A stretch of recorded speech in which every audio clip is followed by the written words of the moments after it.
Hello and welcome back to my channel. Sorry about the state of my face and my possible sniffles throughout this video. I'm having a little bit of a bad allergy / cold day, but I really wanted to shoot this video because this has already kind of been done. This story happened 2 weeks ago at this point. I let the tea get cold. It's almost iced tea at this point.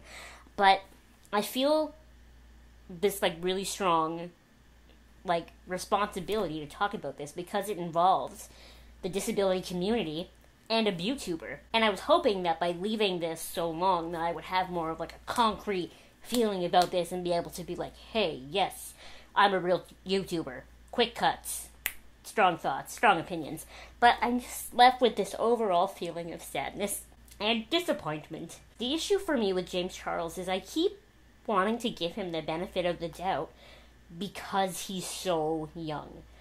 Right now, he's 19. He was born in 1999. He is 5 years younger than me. So, I know that at 19, I was still an idiot. I was in college, and I was still stupid. I was getting better, but I said stupid things that I would never say now.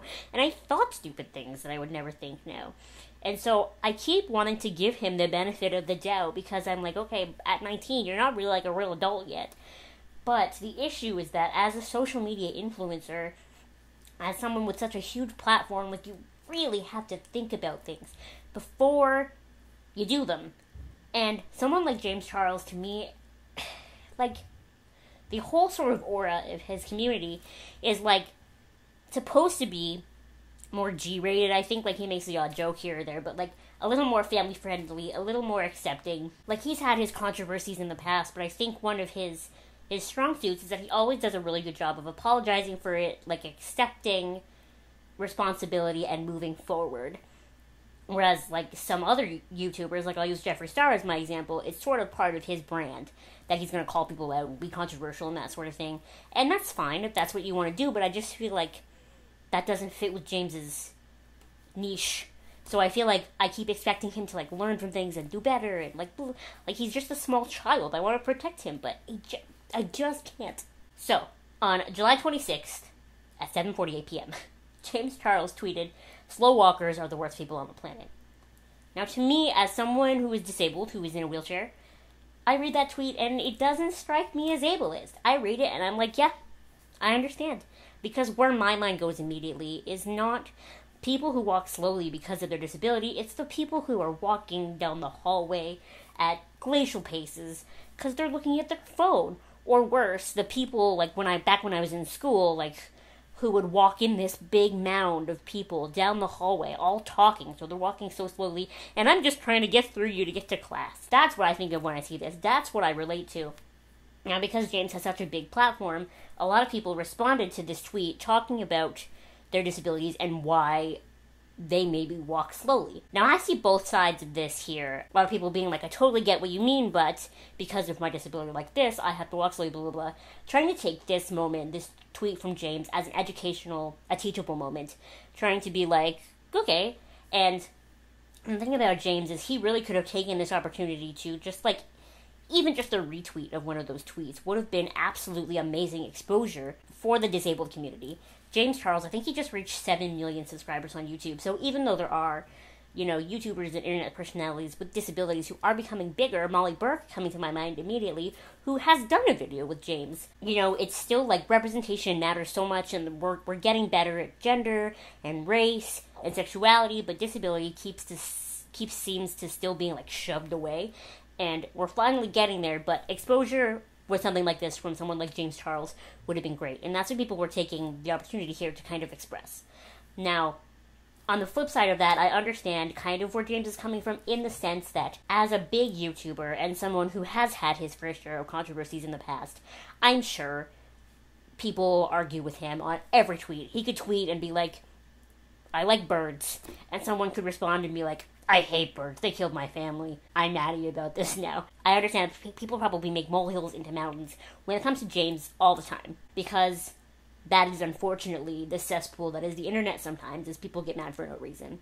So I understand why he might have been frustrated, but that doesn't dismiss what he did. All these responses to that tweet talking about their disabilities, he retweets one from a Twitter user named Alex Nino So the tweet that he responded to says, some of us have chronic pain and other disabilities and have no other choice but to walk slow. If I walk fast, I'll collapse and then you'll have to walk around a sobbing mess.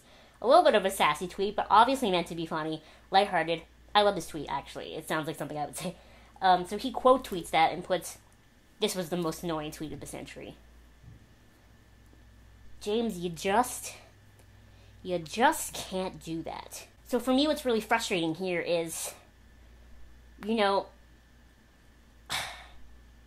someone who has had internet controversies like James in the past should have already built these filters into his head, this sort of think twice, speak once thing that I've talked about on my channel before, where he should have been like, should I say this, should I retweet this, or should I just say nothing, These YouTubers seem to forget that silence is a valid option sometimes. Like, just don't say anything.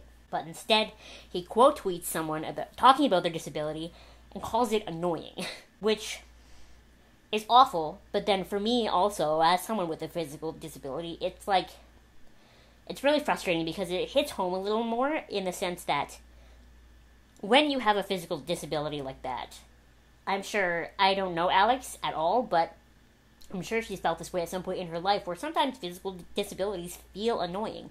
Not only for you, because you think you can do things that you can't, but they feel like they're annoying to everyone around you, no matter how much they love you, no matter how much whatever. I have to ask someone to take me to the bathroom every time I have to pee. Even if I don't realize I'm doing it, I calculate when I'm going to the bathroom every day, so that I'm not asking the same person too many times in a short period of time, because that's annoying. And I have to ask someone to get me something from a shelf that's too high, so I always try to plan it out so that I don't have to ask, because I feel like I'm being annoying. And for James, without even thinking, to respond to a tweet, someone talking about their disability and calling it annoying, is awful and so disappointing. I want James to do so much better than that, and I'm so disappointed by this. And that would have been worse enough, but he didn't stop there. Him and Alex got into a little bit of a Twitter argument back and forth.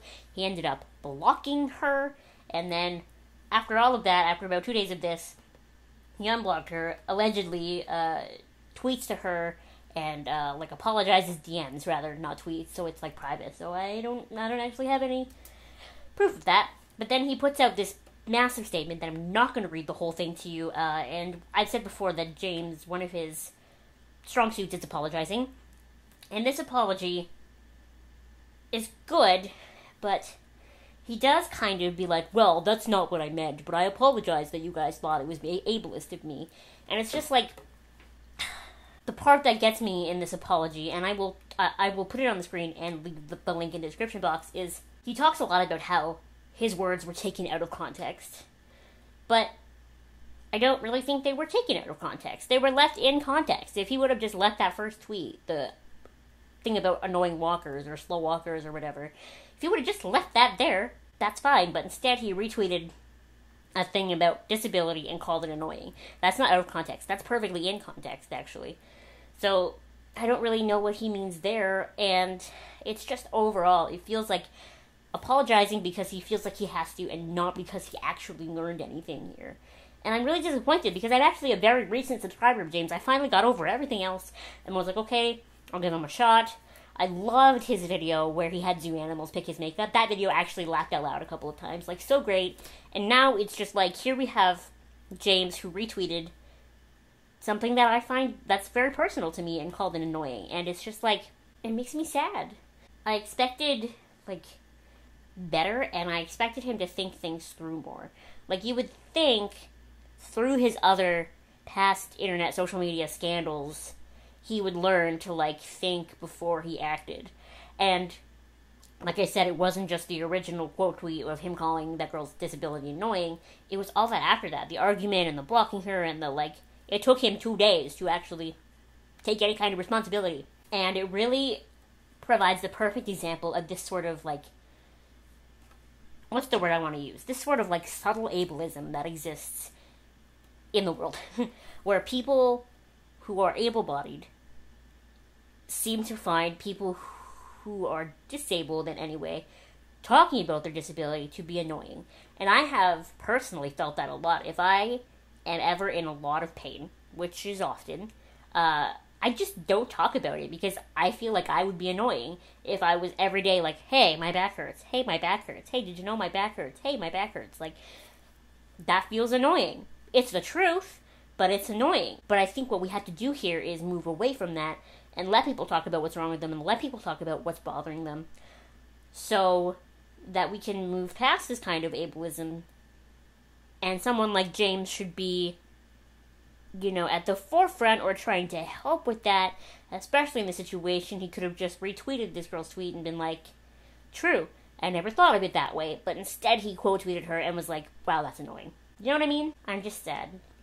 Again, with the Tyra Banks, I was rooting for you. We were all rooting for you. How dare you?